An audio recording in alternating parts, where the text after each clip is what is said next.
Hey, welcome to Graphic Policy Television GPTV. I'm Brett. In our hands is the Iron Man Mark 85 Marvel Select figure from Diamond Select. Now, we haven't done any Diamond Select figures, but these are toys that I've seen on the shelves and always been really impressed with. The Diamond Select Green Goblin on the Goblin Glider is a figure that I've always wanted and just never got.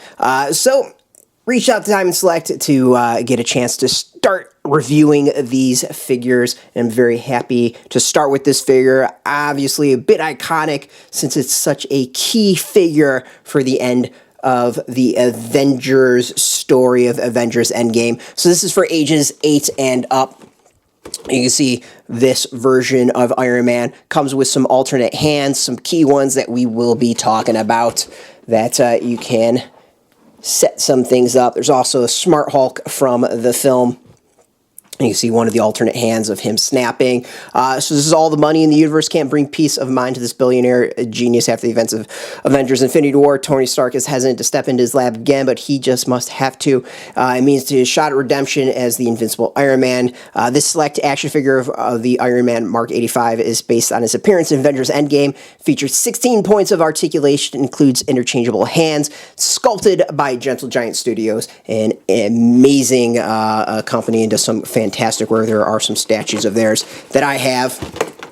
So it's going to open up. We're going to show this off. As I said, I've never done a Diamond Select figure, so I'm really kind of fascinated to get my hands on this. I've seen them on the shelves. I've drooled at them. I've appreciated it. I've never actually opened up any of the figures and played with them myself. So this is all new. This is going to be a nice, fun, new experiment for me. Of course, we have this base to show off the figure. Nice display base. It's kind of like a piece of tech. Yeah, I'm sure this will connect to other things. You can make a nice little display base out of all of them. So that's not what we're looking for. That's not the thing that is getting us excited for. We want Tony Stark. We want the Iron Man to show him off. So let's get him in. I got a whole bunch of things that are holding him in, so let's cut him loose and do a review of the figure. So I've said this in a couple other videos. I don't remember toys being this difficult to get out of packaging when I was a kid. Just remember, you got them out. It took like 2 seconds. Maybe there were some like plastic things you had to cut with a scissors a bit, but none of this twisty junk.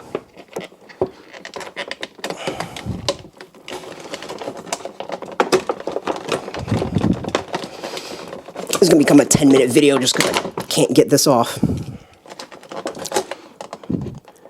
Being a bit nicer with this. I should be able to get this through the hole. That's what she said. Or not. We'll just cut that as well. Done.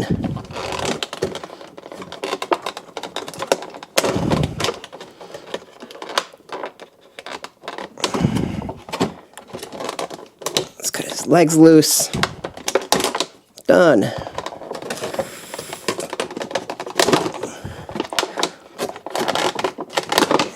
There we go. Alrighty. So I always like to do my first test with figures. We've never, anyone who's never seen me do a figure test before, can it stand on its own and success without any movement of the figure at all, as far as legs or anything. He stood on his own without any issues, and I actually just moved the legs, of course, when I wanted to back him up a little. Very little issues at all. So this is a figure that stands on his own pretty well. So as I said, I think 16 points of articulation. Let's look at the figure itself. We kind of got some detail on the bottom of the boots that I think are supposed to be his jets. Ankles turn a little bit of a ball socket. Stiff, which is not necessarily a bad thing. Knees bend at the top. Looks like it should be able to bend at the top of the knee. It does. We got success there. We have top of the thigh, it looks like. Yep, full success bending there. Hip, normal hip movement that we'd expect. Of course, at the waist, just nice and good. Arms, we get some pretty decent movement.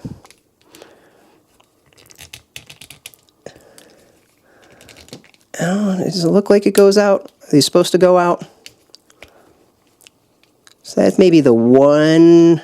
So elbows are solid. We've got repulsor tech on the bottom of the gloves. Let's see what the wrists do. Wrist bend pretty well. And then the head, side to side, with a little bit of up and down, not a whole lot. I think the big question is this supposed to go up? So there's like, it's a little, but it doesn't seem like it does a whole lot as far as moving up. All right, so shoulders is a little bit rough as far as movement, but not bad. I said overall detail of the figure looked pretty good. The repulsors on the bottom of the boots I wish was a little bit better. The hand I think is better than the boots. The boots don't really look like he's taking off, but it is what it is. Coloring is good. I think that the red and the gold look solid with the silver. I'm not noticing any issues as far as painting in the incorrect locations. I know that's some toys have those problems. Small little details here. If you can see some blue dots, I guess that would be repulsor just as well. That looks really nice.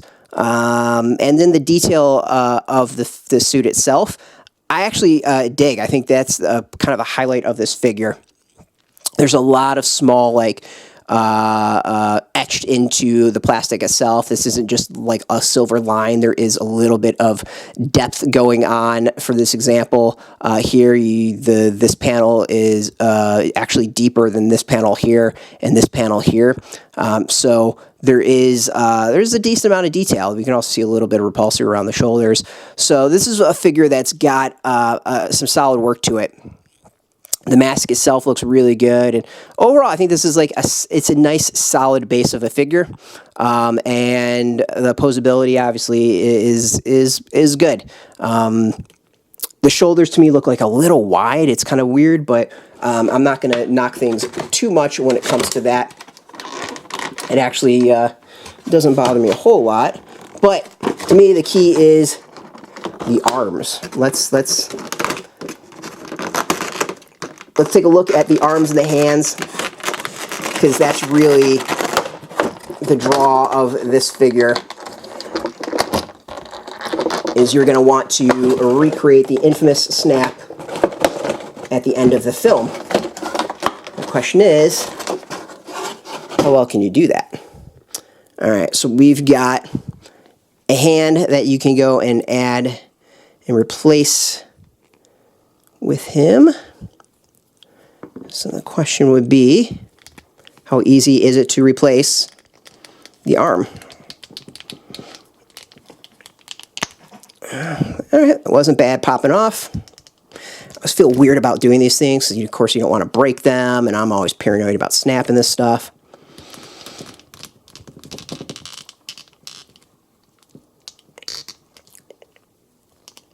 All right. And no problem. So we got a nice pose of him, of Iron Man with his Infinity Gauntlet. And the detail on the gauntlet's pretty solid. I think this is supposed to be the jacked up one after he does his thing. You can notice the arm's a little bit more kind of beat than the one on his left arm. So I think this is kind of post-snap when he's on the ground. So let's see if we can do the pose. That I'm not too sure. Of course, we don't have Robert Downey's head on this, so that's a bit more difficult. Yeah, I don't know if we're going to be able to get that pose, the infamous pose of him kind of afterwards holding it all up, looking at everything kind of jacked up. But, you can kind of get your own version of that. If you want your own Marvel Select Thanos, you can give him their post-Infinity Glove, haha. As far as we got two closed fists, as opposed to the opens one with repulsors. And then this is the big one that folks will really care about. It is, we do this live, folks. So it means you have to get to deal with me telling me to open up packaging.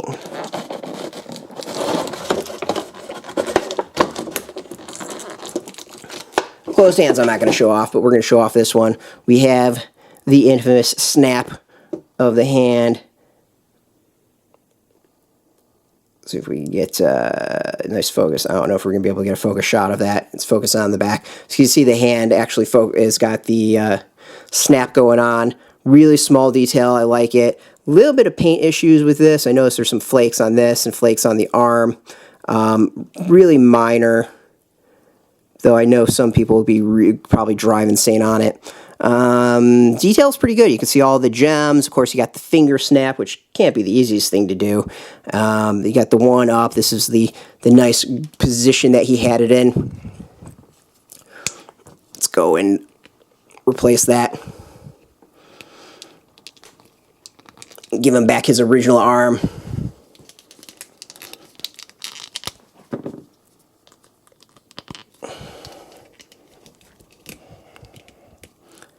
There we go. It's Tony doing his snap and saving the world. Overall, this is as the first Marvel Select figure for me. I'm pretty happy with this. This is a nice addition to the toy collection. You know, you can have some fun with this, do some cool posing, have to do some great stuff with Thanos for those who enjoy that sort of thing. You know, the accessories are decent. You, of course, got a stand. You got the hand, various hands with the gauntlet, and some other hands for you use to for the figure. So overall, solid figure. I think it's a good representation. I think it retails for about like $24.99, something about that. It's out in comic shops now. You can go get it at your hobby store. I want to thank Diamond Select for hooking us up. If you are interested in more Marvel Select news and what's coming, hopefully we'll have more down the road as far as reviews here on our various YouTube video channels. But you can get the latest news at graphicpolicy.com, see what the weekly releases are, and hopefully we'll get some more reviews as they go. So as always, we really appreciate it. If you want more toy news, again, graphicpolicy.com. You can find us on Twitter, Facebook, YouTube, Tumblr, all at Graphic Policy, keeping it nice and consistent. Until next time, keep playing with your toys, and keep it geeky.